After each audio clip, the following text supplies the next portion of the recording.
focus more. You have to have absolute focus.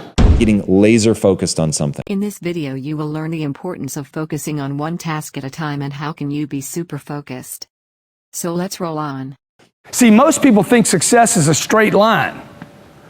I'm going to get out of high school, I'm going to get a job, and everything's going to be fine. That's not how it plays out, folks, okay? This is how it plays out. Guy decides he wants something, and the line gets all squiggly. See, right now, a guy decides over the summer, hey man, I'm going to get this job this summer, and I'm going to make some money this summer. And then he gets distracted by the first squiggly. I don't know what he's doing. He's squiggling off because he's not focused on his success. He squiggles. You ever use this term, squiggle? Yeah, man, I'm doing a squiggle. You know, I'm going to go out and hang out with the guys this weekend. It's a squiggle. It's off path, off purpose, off potential. And so he ends up in a bunch of loops over here. Most people get stuck in loops. I did it. When I got out of high school, I was in a lot of trouble. Didn't have any focus. Wasn't fulfilling my potential. Was distracted. Didn't have a coach. Didn't have an older brother. Didn't have a father. Lost. What am I doing? Okay, don't know where I'm going. I know I got this potential. It's sitting there inside of me. It's a little candle burning. I know it's there. I hadn't quite put it out when I was 20 years old. But it was low. Any of you ever been there? What am I doing every day, man? Why am I getting up every day? Why am I going to school? I didn't even know why I was going to school. I was just going to school. I was just doing school. I didn't even want to go to school. See, I'm squiggling around, okay? If you persist and stay focused and surround yourself with other people that persist and stay focused, who knows, maybe you'll come out the other end. When one looks at the crane, standing on one leg, completely focused into the waters, the crane with one pointed attention is looking at the waters as the fishes are swimming inside the waters.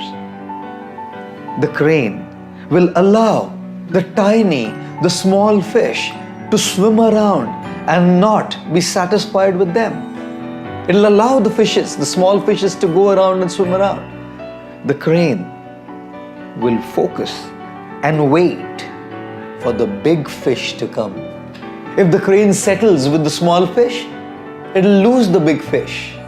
And if the crane wants the big fish, it has to allow the small fish to pass by and go around. Similarly in life, when we want to focus on what is important, we should allow the small things to pass by. We shouldn't be distracted by the little things. Sometimes there'll be interpersonal issues and conflicts. Sometimes there'll be some health crises. Sometimes there might be a financial crisis. So many things keep happening in life. Let the small things pass by and focus on what's important. My life changed a couple years ago when I discovered something called the progress principle. It is a principle that was written about in the Harvard Business Review. It's based on a tremendous amount of research done by a professor over there. And what she determined is that people that feel happy and successful and fulfilled by their lives and work, they all have one thing in common. They feel as though they're making progress on something that matters. So I read this little bit of research and I started applying it to my life.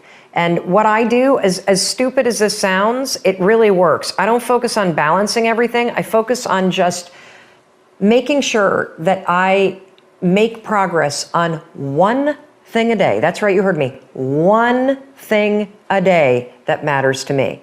Now, if I can make progress on one thing a day that matters to me, then I can let go and let the rest of my day get hijacked by kids, by spouse, by phone calls, by emails, by social media, by all kinds of things that come up and tend to hijack your day when you're a busy person, when you have a family, when you're married, when you got a lot going on. And so by focusing on one thing a day, I feel the sense of control and the sense of progress that science tells us will make you happy and make you feel more confident and actually make you more effective at getting things done. It also frees me up to be more present with my kids. Kobe Inc. and this venture capital firm are a lot to take on. Other things, it seems like kind of each of your vehicles maybe has a specific purpose. Are there other areas and things that you're looking at and want to pursue? Well, no, it's pacing, right? Because there's certain things that we want to get to. but we have to pace those out because we have to have absolute focus on a few of those things, right? The Brian Steibel Fund and the stories that we are creating, right? I mean, those are our two lenses right now. There are other things that are going to come, but that's way down the road. You know, we have to have a very, very sharp lens because we can do so many things. I mean, that's the hardest part when we first started it is, you have so many people coming from different angles and different points of view, and you can do this, you can do that, and a lot of them are very lucrative offers, but they're small window opportunities. And the hardest part's been pushing those to the side and going for things that have a much, much longer tail, which is risky, but what are you gonna do? I think that's the best way to go about it. This question is from Froso Marinu on YouTube. When your home life is less than desirable, it's not where you want to be living, but you're trying to break out, how do you not let the chaos around you affect your vision and drive? So this is a framing question. So what you want to do, and this Tony Robbins asked this question, I think it's absolutely brilliant.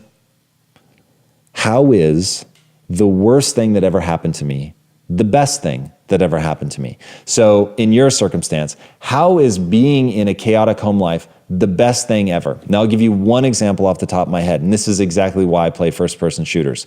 Can you learn to stay calm in the chaos? Because my friend, I have the chills.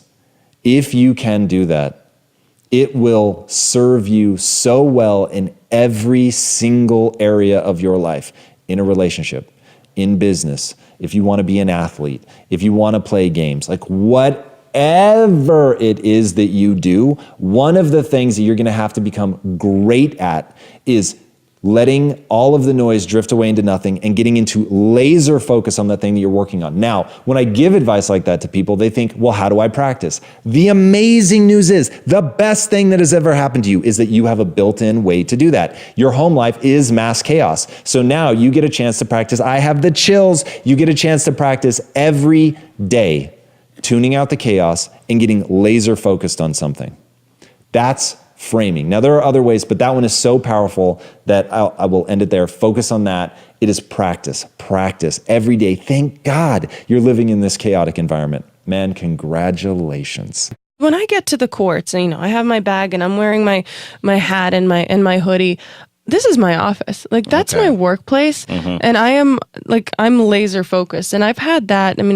I think it's that mentality that whatever, I just have that tunnel vision, and that's how I go. And when I leave the courts, I got friends, family, jokes, fun. Like, when I get to my office, I close the door, and that's me. That's you. Yeah. I really feel very fortunate to do the job that I do. My obsession has always been film, and so when I get a job, particularly a job as demanding and as great an opportunity as this one was, that always becomes my obsession. And while I was shooting this, there was never 1 second from the beginning to the end of production that wasn't dedicated directly to this. I switched my phone off, switched the computer off, and didn't have any technology, no distractions for 4 months. I didn't make a single phone call. I didn't send an email to anybody, including my girlfriend. I just was very, very singular in my focus. Bet she loved that, not hearing from you. I've got a very, very understanding and supportive girlfriend. I've always been really product oriented. It's like, I want to win. When I do something, I want to win. I want it to be number one, and I want to smash it. And I had a period, I have a daughter now. I have a 15-year-old daughter, and she got me and shifted my focus from product to people.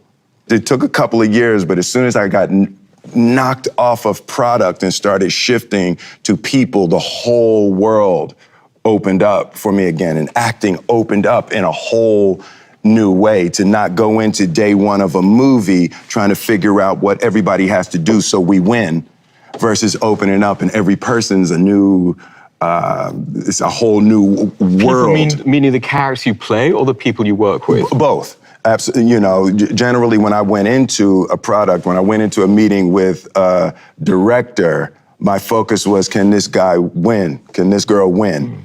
And that it was a pathology that got broken for me a couple of years ago, and then releasing that and just wanting to connect with people and wanting to grow and wanting to get new ideas and have new experiences that don't have to have an outcome. It just opened up a whole new world for me, and I fell in love, and then I couldn't imagine what else I could do in acting that could add so much to my life other than acting. Raise your standard. Apple, at the core, its core value is that we believe that people with passion can change the world for the better. Not one drop of my self-worth depends on your acceptance of me. I don't ever give up. I'd have to be dead or completely incapacitated.